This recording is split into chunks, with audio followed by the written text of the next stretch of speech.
দিল্লিতে history create করলো BJP. প্রায় ২৭ বছর পরে তারা ক্ষমতায় ফিরছে। এর আগে সুষমা স্বরাজ দিল্লি চিফ মিনিস্টার ছিল বিজেপির থেকে।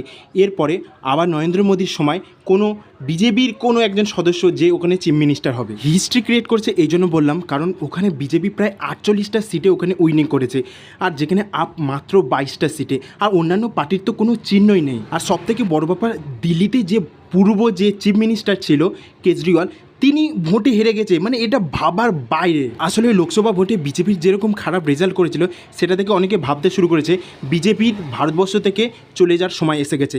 কিন্তু পরপর মহারাষ্ট্র বা হরিয়ানায় যেভাবে সাকসেস পেল বিজেপি, সেটা থেকে হয়তো অনেকটাই মনোবল পেয়েছিল দিল্লি। এবং দিল্লিতে যে পরিমাণ এরা এখানে জিতলো, সেটা দেখে হয়তো অন্য স্টেট 2026-এ যেটা আমাদের এই পশ্চিমবঙ্গে ইলেকশন হবে, সেখানে হয়তো মানে এই যে মনোবলটা সেটা আরও বেড়ে যেতে পারে।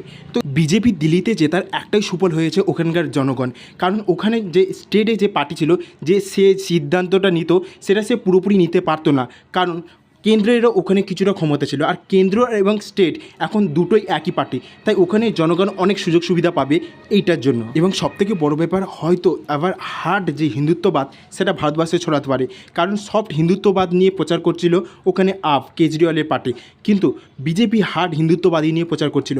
এবং ওরা যেভাবে সাকসেস পাচ্ছে বিজেপি এবং সেটাই এখন ফলো করবে। তারা এইভাবে হার্ড হিন্দুত্ববাদীটাকে সারা ভারতবর্ষে ছড়াবে। তাই খুবই শীঘ্রই ভারতবর্ষে একটা হার্ড হিন্দুত্ববাদী একটা কোনো সরকার বা একটা কোনো প্ল্যাটফর্ম তৈরি করবে, যেটা পুরো সব জায়গায় হিন্দুত্ববাদী প্রচার চলবে।